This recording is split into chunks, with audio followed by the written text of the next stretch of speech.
Inside a crowded courtroom, chaos erupted as a stray dog barged in, barking loudly. 3 times before sitting in the center of the room, moments later, something happened that left everyone frozen in disbelief. What could this mysterious dog be trying to reveal? The courtroom buzzed with tension as the case of the year unfolded, a high-stakes legal battle that had gripped the town for weeks. Every seat was taken, with reporters scribbling notes and spectators leaning forward eager to catch every word. Judge Martha Campbell, a seasoned magistrate known for her no-nonsense demeanor, sat at the bench, her gavel ready to maintain order.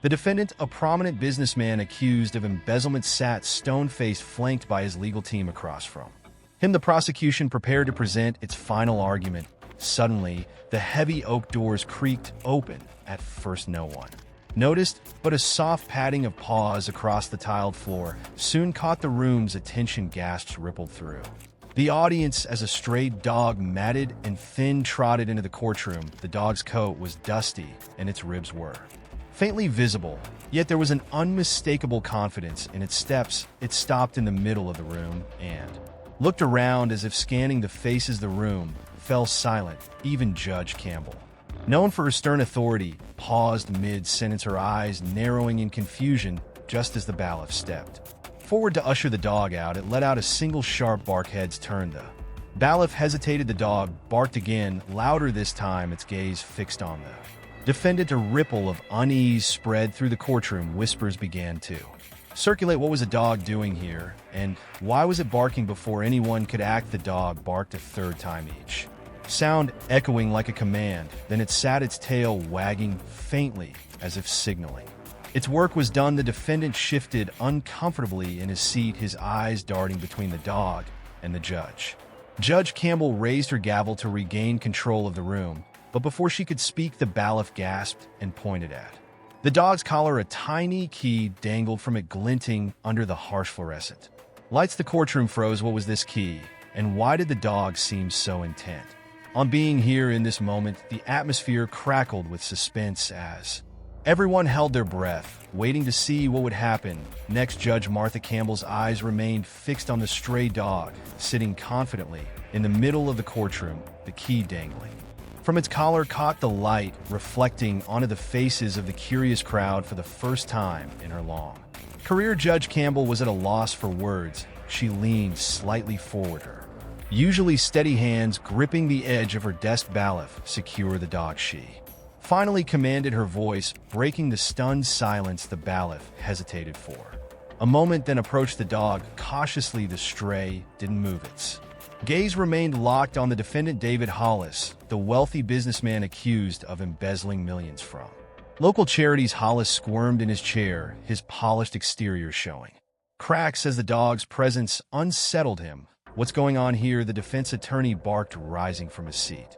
This is highly irregular. Remove the animal immediately. The prosecutor remained silent, watching the scene unfold with interest. Prosecutor Ellen Morgan, known for her sharp instincts, narrowed her eyes at the defendant.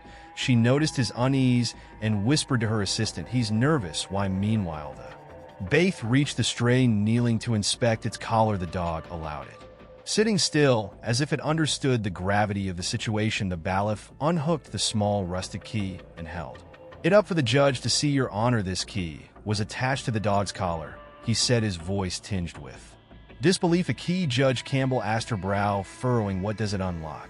Before anyone could answer, the dog stood up and began walking towards the defense table, its movements deliberate and purposeful. The gasps rippled through the crowd as it stopped directly in front of Hollis, sitting again and letting out a soft growl. Hollis recoiled, his face pale, his hands gripping the table tightly. Is this some kind of stunt? Hollis's lawyer demanded, his voice rising in anger. Your Honor, this is an outrageous disruption. Judge Campbell raised a hand to silence him. Enough, she said, her tone cutting through the tension. Bailiff, secure the dog and take it to the side for now. Leighton, get back to wait. Prosecutor Morgan interrupted, rising from her seat. Your Honor, may I inspect the key? This may be relevant to the case. Judge Campbell hesitated but nodded. The bailiff handed the key to Morgan, who examined it closely, her sharp eyes widened slightly As she turned it over in her hands, the rusty metal bore a faint marking, an emblem she recognized from the evidence. "File this emblem," Morgan said, holding up the key for the courtroom to see matches. The logo of a private storage facility in town, a facility that's tied to Mr. Hollis, the rumor Ed in Murmurs Hollis's. Lawyer protested loudly, but Judge Campbell banged her gavel to restore order. Quiet, Prosecutor Morgan continued. Morgan stepped forward, her voice steady and confident. "Your Honor, we've been investigating Mr. Hollis for months. We believe he used a storage unit under a fake name to hide critical evidence.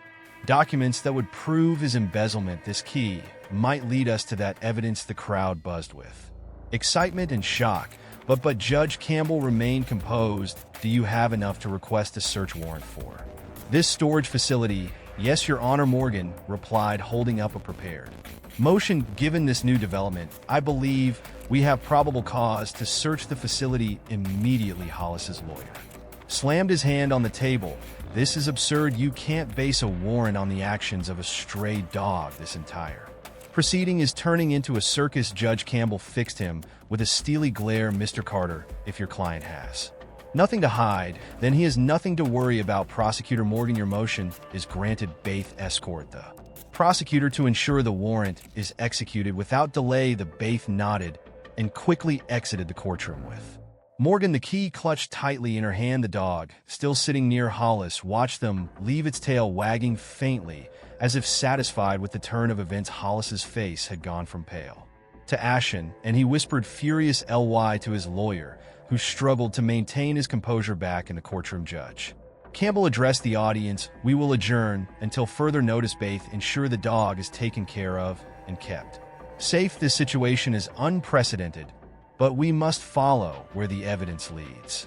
As the room began to clear, whispers filled the air. Who was this dog? How had it known to bring the key? And what would they find in the storage unit? Judge Campbell remained at her bench watching.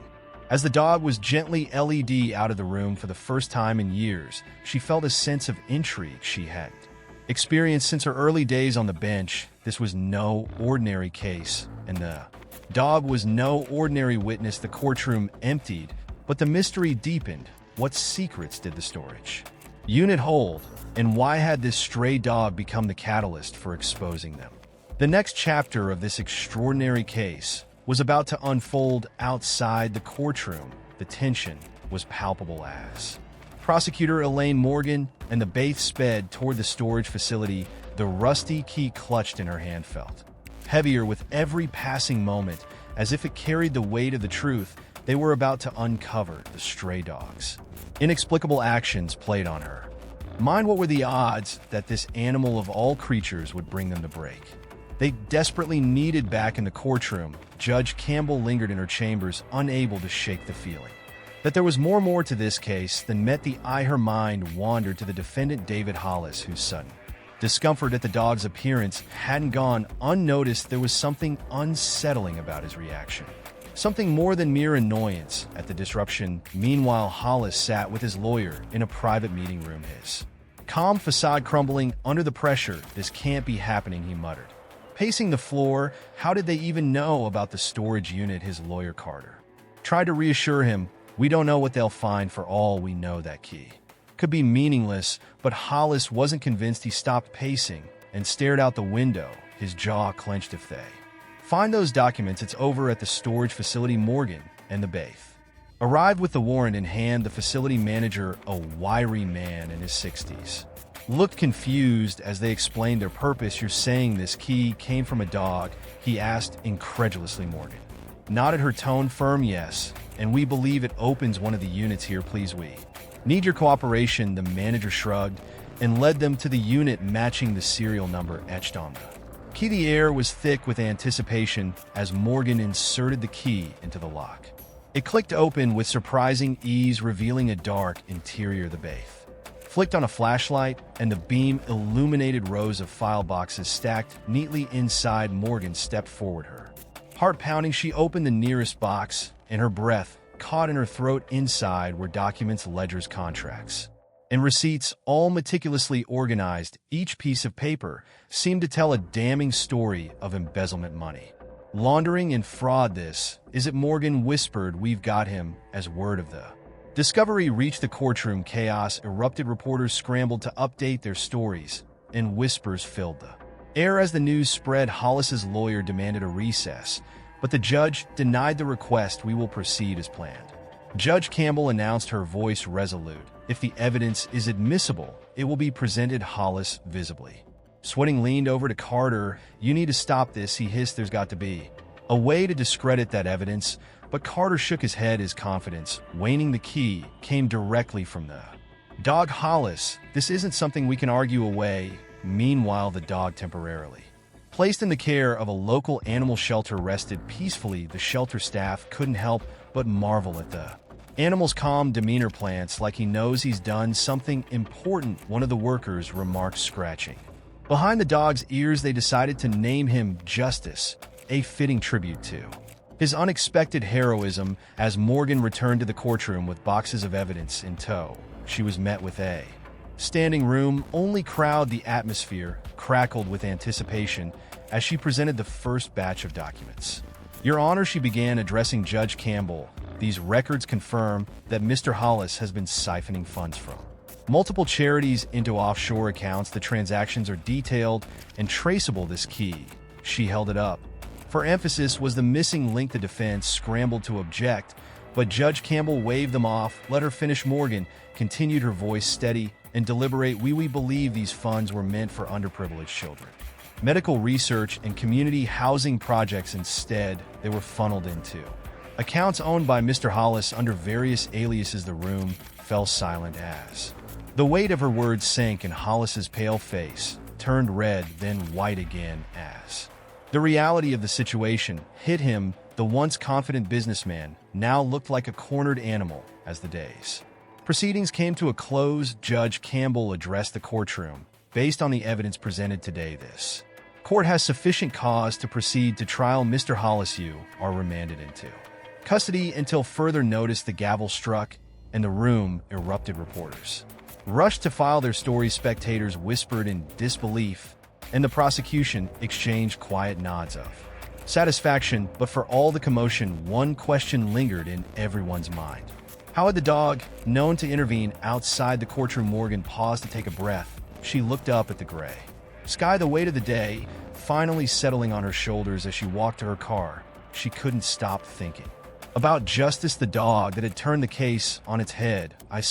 She murmured to herself, the universe works in mysterious ways. The courtroom buzzed with tension as the case progressed, but the story was far from over. Prosecutor Elaine Morgan, now equipped with damning evidence, knew she had the upper hand, yet she couldn't shake the feeling that the mystery of the stray dog was still unresolved. How had the animal acquired the key, and why had it appeared at such a critical moment? These questions lingered in her mind as the trial was adjourned for the day. Later that evening, as Morgan returned to her office, a call came in from the local animal shelter. The staff member on the line sounded excited. Miss Morgan, we think you should see something. It's about the dog. Just Justice, there's something you need to know. Intrigued, Morgan headed to the shelter. When she arrived, Justice greeted her with a wagging tail, his eyes warm and intelligent. The shelter worker, a young woman named Carla, handed Morgan a faded dog tag. And we didn't notice it earlier, but Justice had this tucked under his collar, hidden beneath the key. It looks like a name tag. Morgan examined the tag closely. The engraving was worn, but she could still make out the name Max and an address on the outskirts of town. Her curiosity piqued. She decided to visit the address. The next morning, the following day, Morgan arrived at the address listed on the tag, a small, rundown farmhouse surrounded by overgrown grass. She knocked on the door, and an elderly man answered, his face lighting up when he saw the tag in her hand. Max, the man exclaimed, tears welling up in his eyes. You found my Max. Morgan explained the situation, telling the man about the dog's heroic actions in the courtroom. The man introduced himself as Henry, a retired locksmith who had lived alone for years. He recounted how Max, his loyal German shepherd, had gone missing months ago during a storm. I thought I'd lost him forever, Henry said, his voice trembling. He's more than just a dog to me. He's my family. Morgan asked Henry if he recognized the key that had been attached to Max's collar. Henry squinted at it, his expression shifting from joy To confusion, that's one of my old keys. He said slowly, yeah, I used to make spare keys for people around town, but this one belongs to David Hollis Morgan. Froze David Hollis, the defendant in our case. Henry nodded his brow, furrowed yes. Years ago, Hollis hired me to make keys for a private storage unit. He only said it was for business, but he paid me extra to keep quiet about it. I didn't think much of it at the time, but is this related to the trial? Morgan's mind raced. As the pieces began to fall into place, Max must have stumbled upon the storage unit while wandering the town, finding the key and bringing it to the courtroom. By some incredible stroke of fate or instinct, the connection between Henry Hollis and the key was too significant to ignore. Henry Morgan said, her tone serious. You might have just uncovered the missing link in our case. I need you to come with me to the courthouse and provide a statement.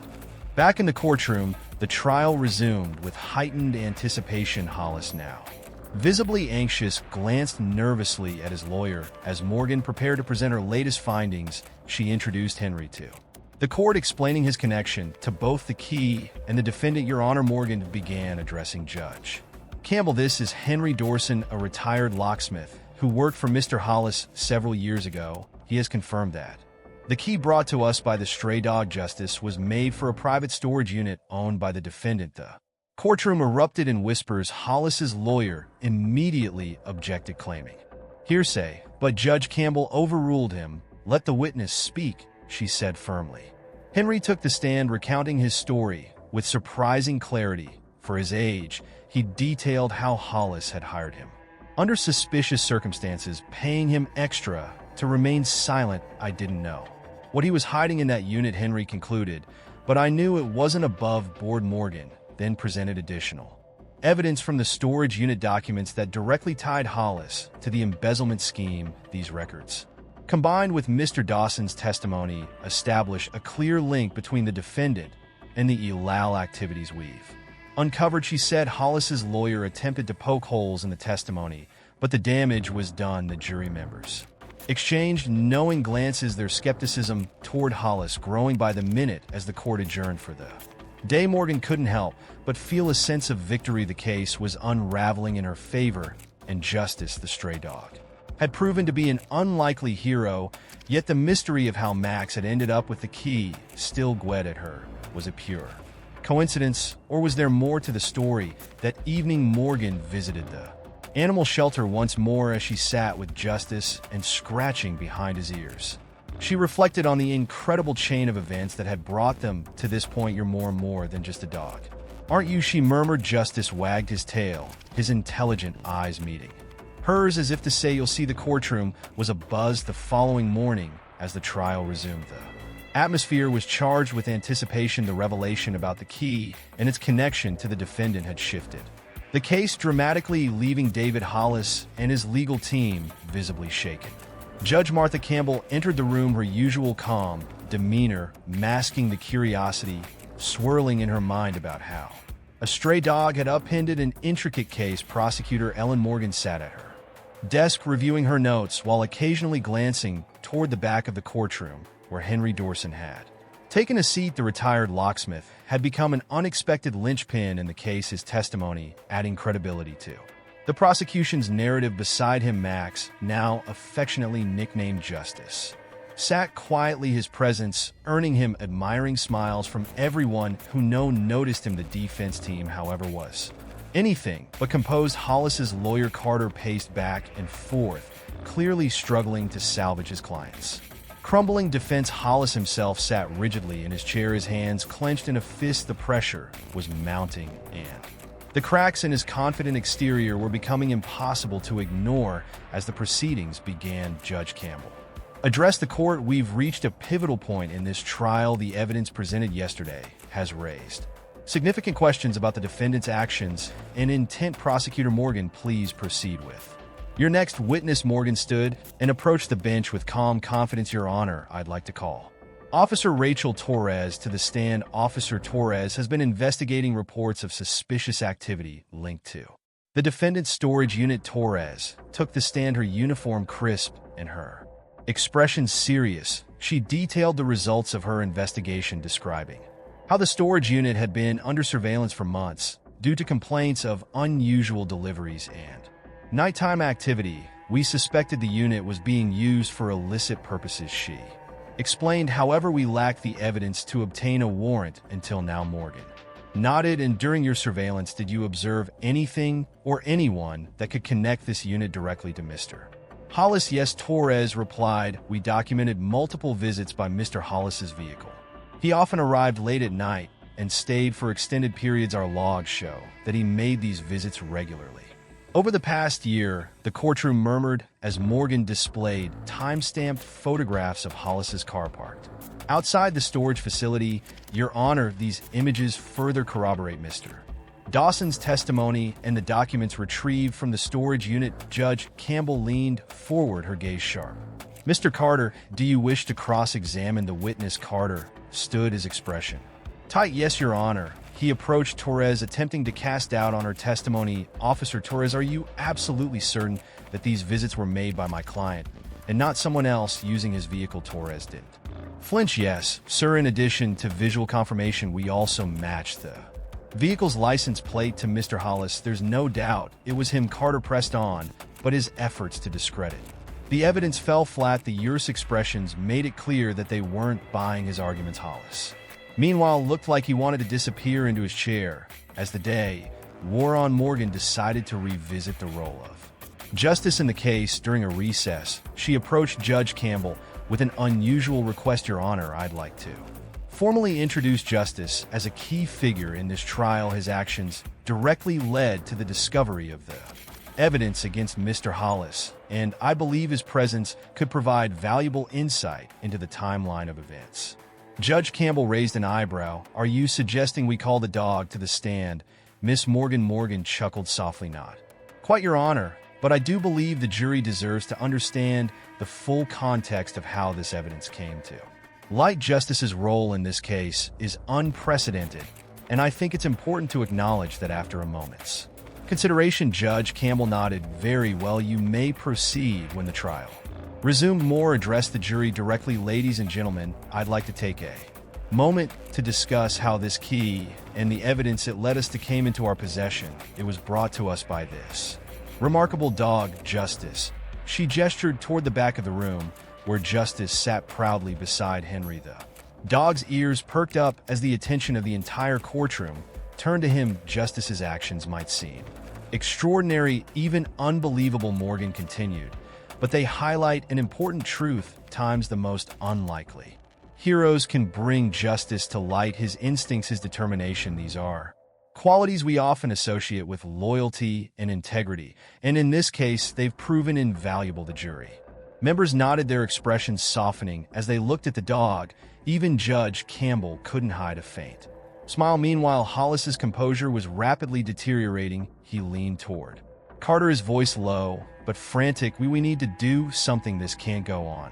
Carter shook his head. There's nothing we can do. The evidence is airtight, and the jury is already against us. Hollis clenched his fists, his face reneging with anger. This isn't over, he hissed. As the day's proceedings came to a close, the jury was visibly moved by the narrative of Justice's role in the case. Morgan felt a renewed sense of determination. The case was no longer just about exposing Hollis's crime. It was about proving that truth and integrity, no matter how unlikely the source, could prevail. As the trial progressed, the courtroom buzzed with speculation and curiosity about the stray dog's remarkable role in the case, while the public and jury grew more fascinated by Justice E. Hollis's defense team was working frantically behind the scenes, trying to devise a strategy to discredit the evidence and regain control of the narrative. That evening, Elaine Morgan returned to her office exhausted but focused as she reviewed the case files. Her phone buzzed. It was an email from a journalist who had been covering the trial. The subject line read, "Anonymous tip regarding Justice and Hollis connection." Intrigued, Morgan opened the email. The message was brief but shocking. Justice was no stray. He was trained by Hollis years ago for private security on his estate. Investigate further. You'll find more than you expect. The sender remains anonymous, but the claim left Morgan reeling. Could it be true? Could Justice have once belonged to the very man he helped expose? The possibility raised a troubling question. If Justice had a prior connection to Hollis. Was his behavior truly instinctual, or was there a deeper story yet to be uncovered? Determined to get to the bottom of it, Morgan decided to visit Henry Dussin. Again, if anyone knew the truth about Justice's past, it would be the retired locksmith who had cared for him before. The trial began the next morning. Morgan arrived at Henry's farmhouse where Justice greeted her with his usual enthusiasm. Henry invited her inside, offering her a cup of tea as she explained her concerns. Henry the first received some information that Justice might have been connected to David Hollis before.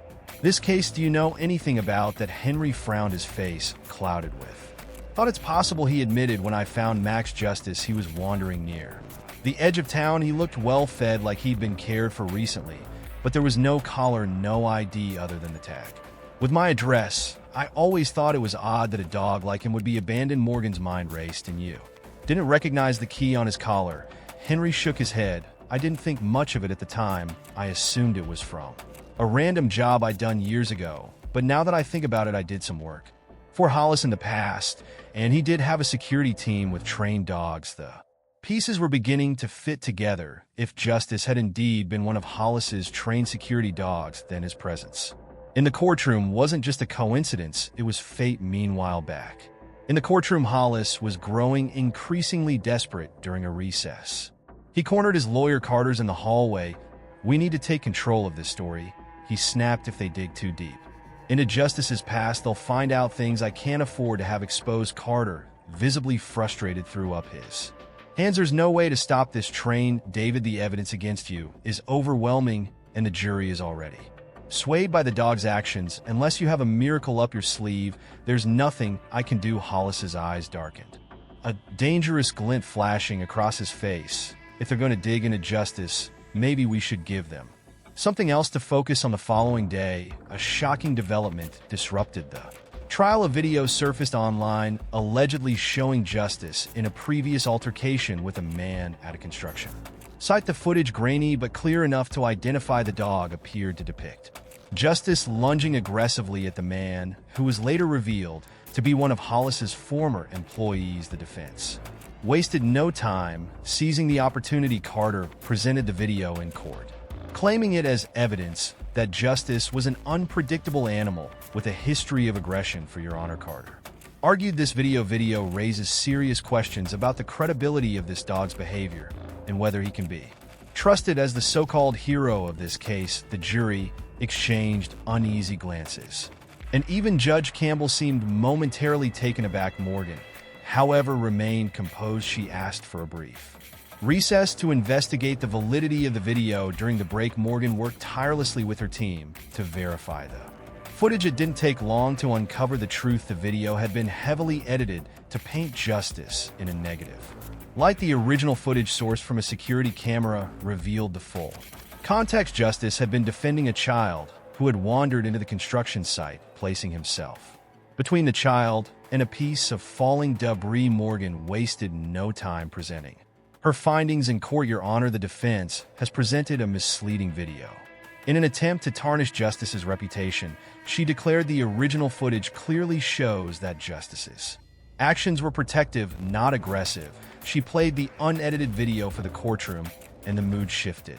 Immediately, gasps filled the room as the jury saw Justice risking his own safety to save the child. The tide had turned once again, and Hollis's attempt to undermine the dog's role had backfired spectacularly. As the day drew to a close, Morgan reflected on the challenges that had arisen and the resilience of the truth. Justice had proven time and time again that his instincts were pure and his actions driven by a sense of loyalty and protection. For Morgan, the case had become more than just a fight for justice. It was a testament to the bond between humans and animals and the extraordinary ways in which that bond could change lives. The following day, the courtroom was alive with tension. Hollis's attempt to discredit Justice had backfired, but the ripple effects lingered. The jury appeared to be grappling with the emotional weight of the case, now layered with the dog's extraordinary story and the defendant's mounting desperation. Prosecutor Ellen Morgan took her place at the bench, her confidence tempered by the growing complexity of the trial.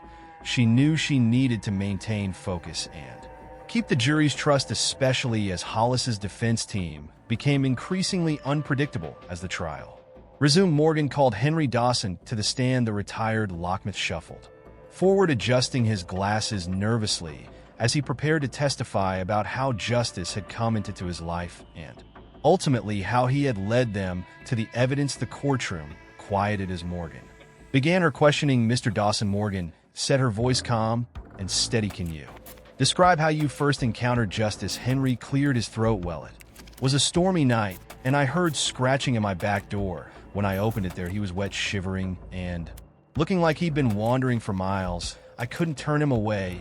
Morgan nodded. And did you notice anything unusual about him? Henry adjusted his glasses again. Yes, he had a collar with a key attached to it. At first, I didn't think much of it, figured it might belong to his previous owner. But then I recognized the shape of the key. It was one of mine. The jury leaned in, captivated. Morgan pressed on. And when you examined the key, what did you discover? I realized it was a custom design I'd made years ago for a secure story unit. I never expected it to resurface like this, especially on a dog's collar. Morgan turned to the jury. So this key, which ultimately led us to evidence tied directly to the defendant, was brought to you by Justice, a stray dog who appeared on your doorstep. Is that correct? Henry nodded. Yes, ma'am. As Morgan stepped back, Carter rose to cross-examine Henry. His tone was sharp, his questions designed to sow doubt. Mr. Dawson, isn't it possible that this dog could have come from anywhere, that the key might not even be connected to my client? Henry frowned, his hands tightening around the edges of the witness stand. I suppose it's possible, but Carter interrupted, his voice rising. You're not certain, are you? You can't definitively prove that this dog has any connection to my client. Morgan objected, and Judge Campbell upheld it, but the seed of doubt had been planted. The jury exchanged uncertain glances, and Morgan felt the delicate balance of the case shift once more. During the lunch recess, Morgan sat alone in the courthouse cafeteria, her thoughts racing. She knew the defense was exploiting the emotional weight of the trial, trying to manipulate the jury's perception of justice's role. She needed a strategy to refocus the narrative and remind the jury of the undeniable facts. As she sipped her coffee, Henry approached her table, Justice trotting loyally at his side. Miss Morgan, Henry said hesitantly, I've been thinking about what Carter said. Maybe he's right. Maybe there's no way to prove where justice came from. Morgan shook her head. Don't let him get to you, Henry. The evidence speaks for itself. Justice led us to the key, and the key led us to the truth. That's what matters. Henry sighed, reaching down to scratch Justice behind the ears. He's a good dog, Ms. Morgan. I just hope the jury sees that. Back in the courtroom, the tension continued to build. Morgan decided it was time to address the emotional undercurrents. She called Dr. Sarah Bennett, an animal behaviorist, to the stand. Dr. Bennett's testimony aimed to highlight Justice's unique instincts and behaviors, offering a scientific perspective on his actions. Dr. Bennett, Morgan began, can you explain what might drive a dog like Justice to act in the way he did? Dr. Bennett smiled warmly. Dogs are incredibly perceptive creatures. They form strong bonds with humans and are often driven by loyalty and a desire to protect. In Justice's case, his actions suggest a remarkable level of intelligence and intuition. Morgan nodded. Would you say that Justice's behavior aligns with that of a dog who might have been trained in the past? It's highly likely, Dr. Bennett replied. His ability to retrieve the key and bring it to Mr. Dawson suggests a history of training, possibly in security or protection. Morgan turned to the jury. So even if Justice's past remains a mystery, his instincts and actions in this case were extraordinary. Would you agree, Dr. Bennett? Absolutely, she said. Justice's behavior demonstrates not only intelligence, but also an unshakable sense of loyalty. The jury seemed moved by Dr. Bennett's testimony, but the defense wasn't finished. Carter stood, his expression grim. Bennett, isn't it true that dogs, no matter how well trained, can act unpredictably? Dr. Bennett tilted her head thoughtfully. That's true to an extent, but in my experience, a dog's actions are often reflective of their environment and upbringing. Justice's behavior in this case suggests a history of care and training, not unpredictability. Carter pressed further, but Dr. Bennett's calm, authoritative demeanor held firm. The jury's faith in justice was beginning to solidify once more. By the end of the day, Morgan felt a Renewed sense of hope despite the defense's attempts to undermine the case. The truth was holding strong justices. Presence in the courtroom continued to serve as a powerful reminder of the extraordinary bond between humans and animals, a bond that could defy logic and bring light to the darkest of situations. The courtroom seemed to pulse with tension as the trial progressed. Each new development pulled the jury deep into the complex web of events, and Prosecutor Morgan knew that she needed to keep the momentum in her favor. However, an unexpected twist was about to escalate the stakes even further. The morning session began with a surprising announcement from Hollis's defense team. Carter approached the bench with a folder in hand, his expression grim but determined. Your Honor, he began addressing Judge Campbell. The defense has obtained new evidence that we believe is critical to this case. It directly pertains to the prosecution's reliance on the dog. Justice Morgan stiffened, her gaze fixed on Carter. What is this evidence? She asked, her voice calm but laced with suspicion. Carter opened the folder and handed a document to the judge. We've obtained records suggesting that Justice, real name Max, was once part of a specialized K-9 training program for private security. These records indicate that he was trained specifically to retrieve objects, and that his presence at the crime scene may not have been as coincidental as the prosecution claims. A murmur rippled through the courtroom. The jury exchanged glances, their curiosity piqued by this new revelation. Morgan, however, refused to be rattled. She quickly requested a recess to review the documents and prepare a rebuttal. During the recess, Morgan pored over the documents with her team. The records appeared legitimate, detailing Justice's enrollment in a private K-9 training facility and his subsequent deployment to a security firm owned by none other than David Hollis. The revelation was shocking, but not entirely unexpected. Morgan turned to her assistant, a young Pargal named AA, who had been instrumental in gathering evidence for the case. We need to verify the authenticity of these records and find out why Hollis's team waited until now to bring this forward. Ava nodded, her fingers already flying over her laptop keyboard. On it, if the records are real, there has to be more to the story. Meanwhile, in the courtroom, the jury's perception of justice was beginning to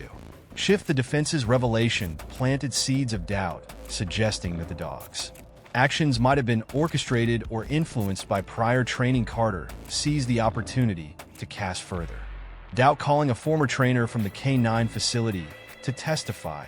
The trainer, a gruff man named Martin Hayes, took the stand with a confident demeanor. Yes, I remember, Max, he said when asked about Justice. He was one of the best dogs we ever trained, sharp, obedient, and incredibly loyal. Carter leaned forward, his tone measured. Mr. Hayes, could you describe the kind of training Max received? Of course, Hayes replied. He was trained in retrieval, tracking, and object recognition. If you gave him a command, he'd follow it without hesitation. Carter smiled faintly, turning to the jury. So it's fair to say that Max's ability to find and retrieve the key was a result of his training, not some miraculous instinct. Hayes hesitated, glancing at Justice, who was lying quietly at Henry Dawson's feet. I suppose you could say that he admitted, though his voice lacked conviction. When Morgan took her turn to cross-examine Hayes, she focused on the gaps in his testimony. Mr. Hayes, she began, you mentioned that Justice Max was trained at your facility. Can you confirm whether he was still under your care or Hollis's employ at the time of the events in question? Hayes shifted uncomfortably. No, he wasn't. He'd been missing for years. We assumed he was either stolen or abandoned. Morgan seized the opportunity. So you can't definitively say that his actions during this case were influenced by his training under your program? Hayes hesitated. No, I can't. Morgan nodded, turning to the jury. Ladies and gentlemen, what we have here is a dog who, despite being abandoned and left to fend for himself, demonstrated remarkable intelligence and loyalty. His training may have been a part of his past, but his actions in this case were his own, a testament to the bond between humans and animals and the extraordinary nature of this particular dog. Outside the courtroom, AA returned with new information that turned the tide. Once again, she had uncovered a series of emails between Hollis and the K-9 training facility, revealing that Hollis had deliberately abandoned Justice after a failed security job, deeming him Useless, the emails painted a damning picture of Hollis's disregard for the animals in his care. Morgan wasted no time presenting the emails as evidence, Your Honor, she said, addressing Judge Campbell. These emails show that the defendant not only abandoned justice, but also demonstrated a pattern of cruelty and negligence toward the animals under his employ. Justice's role in this case is not a CO incident, it's poetic justice. The jury's expression shifted once more their initial doubts, giving way to renewed conviction. Hollis's actions were not only criminal, but deeply unethical, and justice's actions now carried even greater weight. As the day ended, Morgan reflected on the escalating tension and the intricate web of revelations that had unfolded. The defense's attempts to undermine justice's role had backfired spectacularly, revealing even more about Hollis's character and solidifying the dog's role as a hero in the eyes of the jury. Justice, as if sensing the shift, rested his head on Henry's knee, his eyes calm and trusting. Morgan couldn't help but smile. The case was far from over, but she knew they were one step closer to the truth and to justice. The courtroom had become a stage for a drama no one had anticipated. Each day seemed to bring new revelations, and the case now transcended the mere fact of the crime. It was about loyalty, redemption, and the unexpected heroes that could emerge from the most unlikely places. The following morning, Morgan arrived at the courthouse feeling cautiously optimistic. The emails AA had uncovered had shaken the defense's confidence, and the jury appeared to be leaning toward the prosecution's narrative. However, Morgan knew she couldn't rely solely on the emotional pull of Justice's story. She needed to solidify their case with indisputable evidence.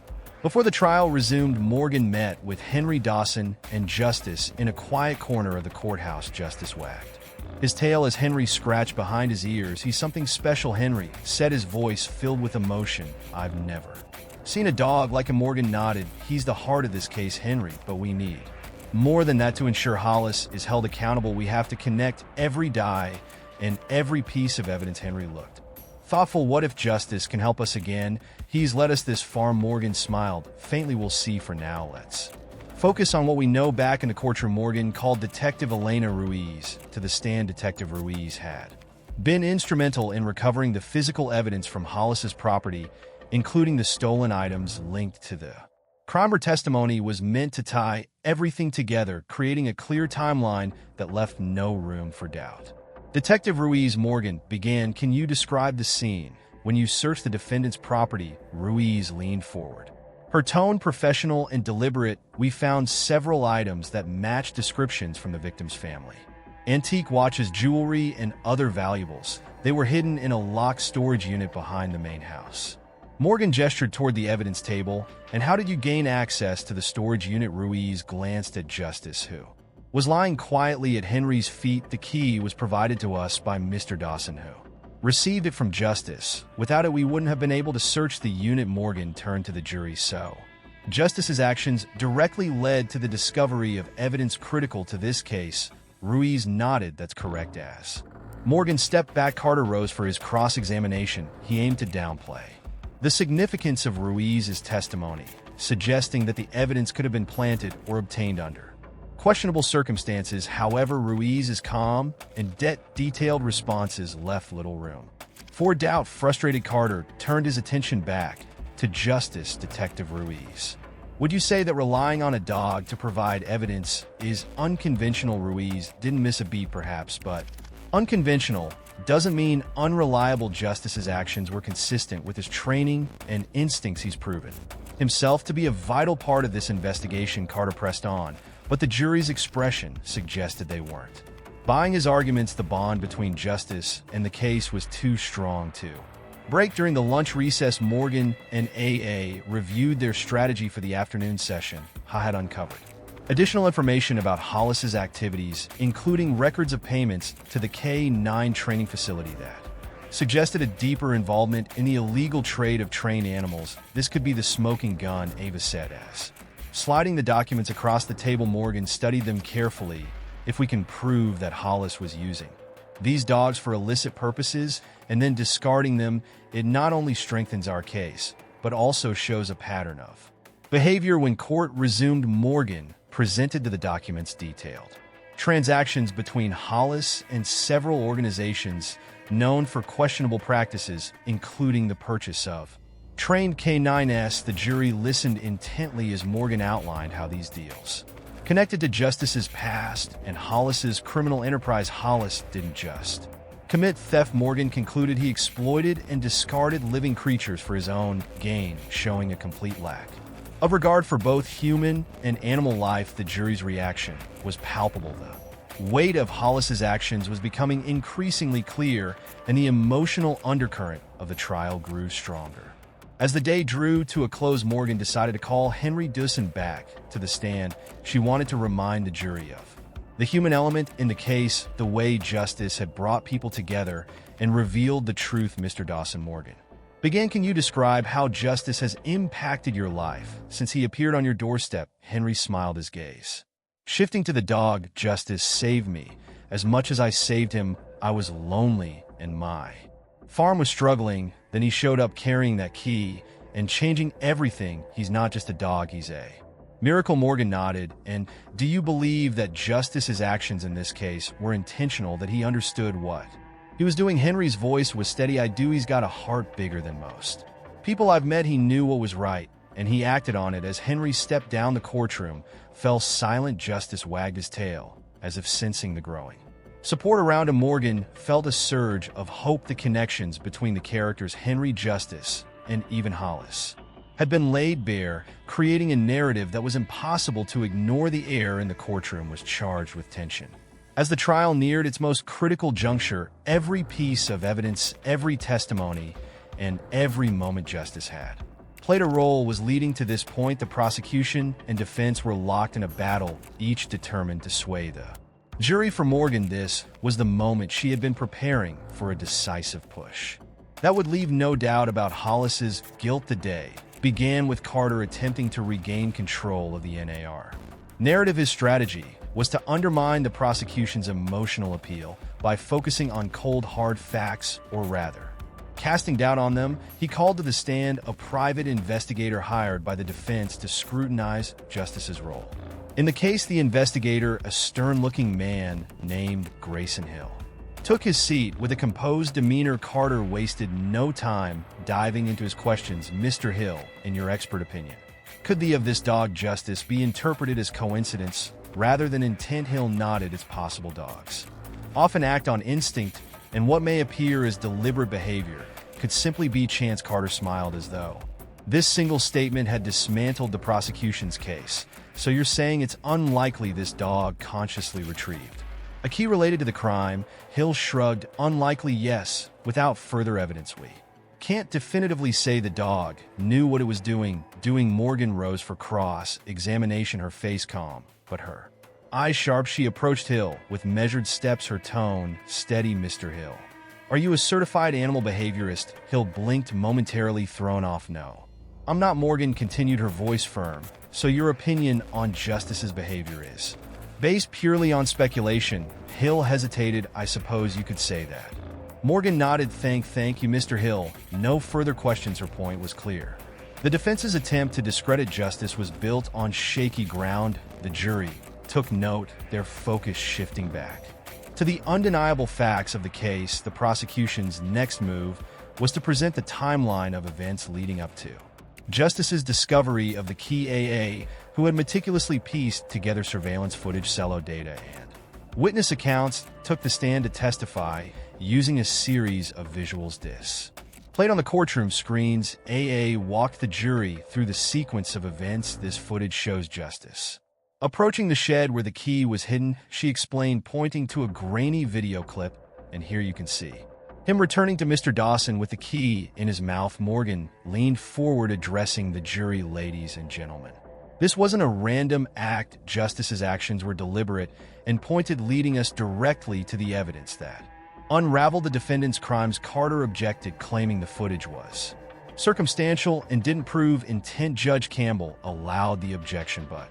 permitted Morgan to continue. The defense's counterarguments were growing weaker, their attempts to discredit Justice and the evidence losing traction. As the day wore on, the tension in the courtroom reached a boiling point. Hollis Mount, who had remained stoic throughout the trial, began to show signs of agitation, his lawyer frequently whispered to him, attempting to keep him calm, but the cracks in his composure were becoming evident. The turning point came when Morgan called her final witness, a former employee of Hollis who had come forward with critical information. A young woman named Clara Evans took the stand, her hands trembling slightly as she swore to tell the truth. Ms. Evans, Morgan began, her voice kind but firm. Can you tell the court about your experience working for Mr. Hollis? Clara hesitated, glancing nervous at Hollis. Before speaking, I worked for him for 3 years. At first, it seemed like a normal job, but over time I realized there were things happening that weren't right. Morgan nodded encouragingly. What kind of things? Clara took a deep breath. He was involved in illegal activities, smuggling rare items and animals. Justice was one of the dogs he used for these operations. When Justice failed a mission, he abandoned him. The courtroom erupted in murmurs. Judge Campbell banged his gavel, calling for order. Morgan seized the moment, her voice rising with conviction. Ms. Evans, are you saying that the defendant not only committed theft, but also exploited animals like Justice for his criminal activities? Yes, Clara said, her voice steady now. Justice was trained to retrieve items for him, but when he didn't perform to his expectations, he was left to fend for himself. Morgan turned to the jury, her expression fierce. Ladies and gentlemen, this isn't just a case about theft, it's about a man who exploited and discarded living creatures for his own gain. Justice didn't just find that he sought redemption for the mistreatment he endured, and in doing so he exposed the truth about David Hollis. Hollis's lawyer objected, but the damage was done. The jury's expressions revealed that Morgan's words had struck a chord. The emotional weight of the case was undeniable, and the pieces of the puzzle were finally coming together. Morgan turned to the jury, her expression fierce. Ladies and gentlemen, this isn't just a case about theft, it's about a man who exploited and discarded living creatures for his own gain. Justice didn't just find that he sought redemption for the mistreatment he endured, and in doing so he exposed the truth about David Hollis. Hollis's lawyer objected, but the damage was done. The jury's expressions revealed that Morgan's words had struck a chord. The emotional weight of the case was undeniable, and the pieces of the puzzle were finally coming together. The tension in the courtroom was palpable as the trial reached its penultimate stage. Each side had laid their cards on the table, and the jury was on the edge of their seats, waiting to see how the pieces would fall for Morgan. This moment wasn't just about presenting evidence, it was about delivering a story so compelling that the jury couldn't look away, a story that demanded justice, not just for Henry and his farm, but for Justice, the dog himself. The next day began with David Hollis taking the stand. It was a calculated risk by the defense, but they were running out of options. Carter hoped Hollis could sway the jury by presenting himself as a misunderstood businessman who had been wrongfully accused. However, Morgan saw this as an opportunity to dismantle his narrative. Piece by piece, Hollis took his seat, his demeanor confident but guarded. Carter began with soft questions, painting Hollis as a hardworking man who had been unfairly targeted. Ms. Hollis, can you tell us about your business and how you've contributed to the community? Hollis nodded, his voice measured. I've run a successful logistics company for over a decade. We've provided jobs, supported local charities, and helped countless businesses thrive. Carter smiled, turning to the jury as if to say, see, he's just a regular guy. But Morgan was already preparing to strike when it was her turn to cross-examine. Morgan's tone was calm but sharp. Mr. Hollis, you've described yourself as a community leader, but let's talk about your other activities. Can you explain why multiple witnesses have testified that you were involved in illegal trafficking? Hollis stiffened, his confidence faltering. Those are baseless accusations. Morgan raised an eyebrow. Baseless? Clara Evans testified under oath about your involvement. Are you saying she lied? Hollis hesitated. I'm saying she's mistaken. Morgan leaned forward, her voice cutting through the room. Mistaken about the forged documents, the stolen goods, all the trained dogs you abandoned when they no longer served your purpose? The courtroom was silent, all eyes on Hollis. He shifted uncomfortably, but didn't respond. Morgan pressed on. Let's talk about Justice. Witnesses have confirmed that he was trained under your supervision. Can you deny that? Hollis's jaw tightened. I didn't personally train him, but you knew about it. Morgan counted And when he didn't meet your expectations, you abandoned him. Isn't that true? Haru's tried to deflect that. Not relevant to this case, Morgan's voice rose slightly, her passion shining through its entirely relevant justices. Actions led to the discovery of the key, the stolen good, and ultimately your criminal activities. He's not just a dog in this case, Mr. Hollis. He's a victim and a hero as. Hollis stepped down, visibly shaken. Morgan turned to the jury for her final arguments. She began by recounting the journey of justice from an abandoned dog to a courtroom hero. Her words painted a vivid picture of loyalty, resilience, and the search for truth. Justice was thrown away like he didn't matter, she said, her voice steady. But he didn't give up. He found his way to Henry Dawson, and when the time came, he did what no one else could. He uncovered the truth. Morgan then shifted her focus to Hollis. On the other hand, we have a man who exploited animals, broke the law, and tried to cover his tracks. He thought he could get away with it, but justice had other plans. Carter's closing arguments were subdued. He tried to cast doubt on the prosecution's narrative, suggesting that the evidence was circumstantial and that justice's actions were coincidental. But his words lacked conviction, and the jury's attention seemed to drift as the jury was dismissed to deliberate. The courtroom emptied, leaving Morgan, Henry, and Justice to wait in tense silence. Henry stroked Justice's fur, his eyes filled with gratitude and worry. "Do you think they'll see the truth?" he asked. Morgan placed a reassuring hand on his shoulder. "They have everything they need to make the right decision." Hours later, the jury returned. The courtroom filled once more as everyone awaited the verdict. The four-person stood holding the small slip of paper that would decide Hollis's fate in the matter of David Hollis. "We find the defendant guilty on all counts." A collective sigh of relief swept through the room. Henry hugged Justice tightly, tears streaming down his face. Morgan closed her eyes briefly, letting the weight of the moment wash over for her. They had done it. Outside the courthouse, reporters swarmed, eager for a statement. Morgan addressed the crowd, her voice firm and resolute. This case was about more than just theft. It was about loyalty, courage, and the bond between humans and animals. Justice reminded us all of what's truly important, and I hope this serves as a reminder to protect and cherish every life. Henry spoke next. His words simple but heartfelt. "Justice saved my life in more ways than one. I'll never forget what he's done for me in this community." As the crowd cheered and cameras flashed, Justice wagged his tail, seemingly unfazed by the attention. He had done what he was meant to do, and now he was ready to return home to a farm where he was loved and valued. The air in the courtroom buzzed with the energy of the verdict, while the declaration of Hollis's guilt was met with a surge of relief and quiet cheers. The emotional peak of the story had not yet arrived for Henry, Morgan, and Justice. The moment was about more than legal triumph. It was about closure, justice, and redemption. As the court emptied, Judge Campbell called Morgan, Henry, and Justice forward to the bench. The judge removed his glasses and looked down at Justice, who sat obediently by Henry's side, his tail wagging faintly. "I've presided over hundreds of cases," Judge Campbell said, his voice softer than it had been throughout the trial, "but I've never seen anything like this. Justice isn't just a dog. He's a symbol of loyalty and courage.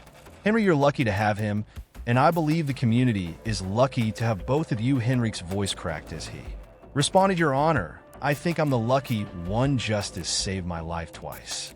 I'll never be able to repay him for what he's done." The judge nodded solemnly. "Sometimes, Henry, the best way to repay loyalty is with love, and from what I've seen, Justice is already receiving plenty of that." Morgan standing beside Henry couldn't help but feel a surge of pride, not just in the case, but in the bond between Henry and Justice. "Your Honor," she interjected, "Justice didn't just save Henry, he brought the truth to light, something that might never have happened without him." Judge Campbell smiled faintly. "That he did, and it's a lesson for all of us to trust in the unexpected and recognize the extraordinary in what we often overlook." Outside the courthouse house, the press eagerly awaited a glimpse of Justice.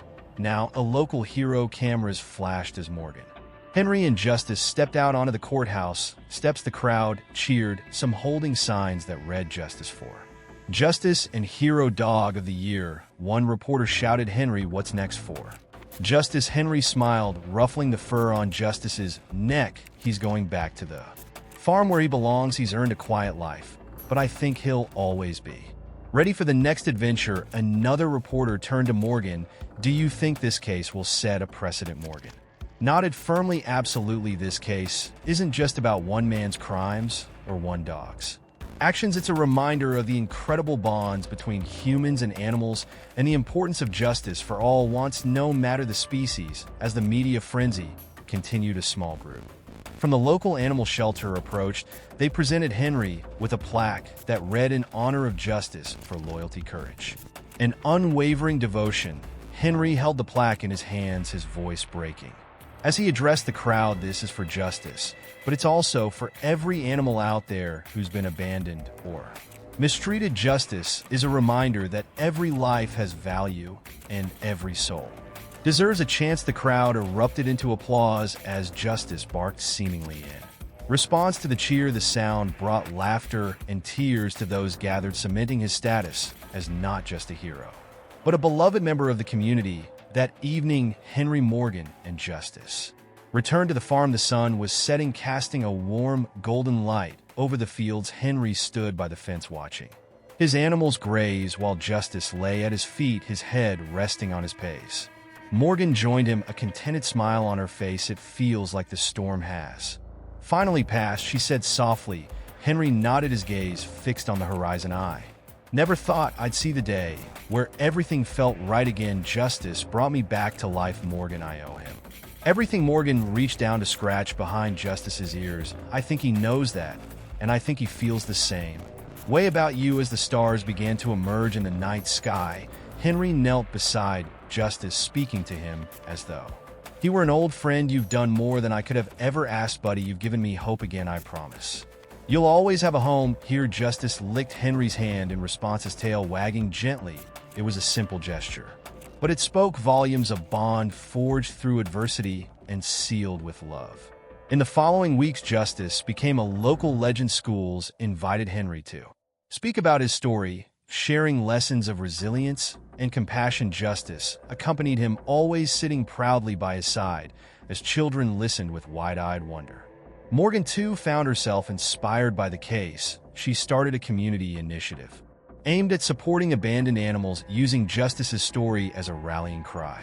The program, named Justice's Legacy, aimed to provide care, shelter, and second chances to animals in need. But for Henry and Justice, life eventually returned to a peaceful rhythm. Days were spent tending to the farm, with Justice happily following Henry wherever he went. Nights were quiet, filled with the sounds of crickets and the rustle of the wind through the trees. One evening, as Henry sat on the porch with a cup of tea, Justice curled up at his feet. The sky was painted in shades of orange and pink, a reminder that even after the darkest storms, there is always light. Looking down at Justice, Henry smiled. You're more than a dog, Justice, you're my family. And in the stillness of the evening, with the world at peace, it was clear that Justice felt the same. The tranquility of the farm was a stark contrast to the whirlwind of events that had unfolded in the courtroom and the town. For Henry and Justice, life had settled back into its natural rhythm, but the echoes of their story continued to ripple far beyond the quiet fields. Justice had become a symbol, a reminder that loyalty, courage, and determination could come from the most unexpected places across the country.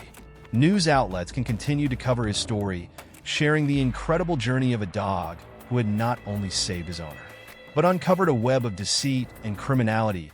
Henry found himself adjusting to his newfound recognition. The farm, once struggling to make ends meet, was now thriving thanks to the attention their story had brought.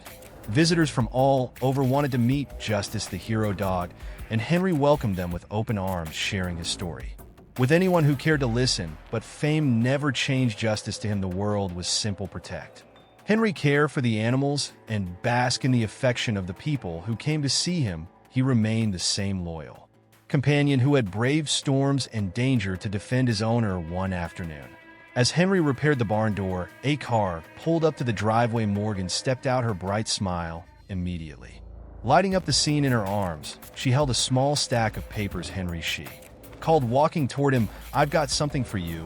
Henry wiped his hands on his overalls and met her halfway. His curiosity piqued. "What's this?" he asked.